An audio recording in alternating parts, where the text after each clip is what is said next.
میری نانی کو السر اور ٹیومر ہو گیا, دل سے دعا اللہ تعالیٰ ان کو شفا عطا فرمائے. کوئی نامحرم بے تکلف ہونے کی کوشش کرے تو اس کو ڈانٹنا درست ہے؟ اصل مسئلہ یہ ہے کہ جو بے تکلف ہونے کی کوشش کرے تو اس کو بے تکلفی سے منع کرنا ہے اور روکنا ہے. تو روکنے میں پہلے تمیز سے سمجھا دیں, بھائی آپ فری ہونے کی کوشش نہ کریں.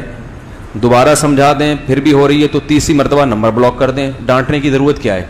بلا وجہ اپنے اخلاق کیوں خراب کر رہے ہو؟ نمبر بلاک کر دو. اور اگر کسی وجہ سے نمبر بلاک کرنا ممکن نہیں ہے, اول تو ایسا ہوتا نہیں ہے, ممکن نہیں ہے, تو پھر آپ ڈانٹ دیں اس کو. بولے محترمہ آپ سے کہا ہے کہ میں آپ کا کچھ بھی نہیں لگتا, ٹھیک ہے نا, تو تمیز سے تھوڑا سا ڈانٹ دیں اس کو آپ. اور پھر بھی اگر آپ چوتھی دفعہ میں بھی ہیں تو اس کا مطلب آپ ہی کے اندر کچھ مسئلہ ہے, کیونکہ عورت بلا وجہ فری نہیں ہوتی. تھوڑا سا ادھر سے سافٹ کارنر, شروع میں تو چلو بلا وجہ ہو رہی ہے, لیکن آپ فری کرائے چلے جا رہے ہیں, چلے جا رہے ہیں, تو آخرت میں جب اللہ کو جواب دینا, یاد رکھو جس کے سامنے موت ہوتی ہے نا وہی گناہ سے بچ سکتا ہے اس زمانے میں, بلکہ ہر زمانے میں. ورنہ انسان اپنے نفس کو تسلی دینے کے 10 بہانے ڈھونڈ لیتا ہے.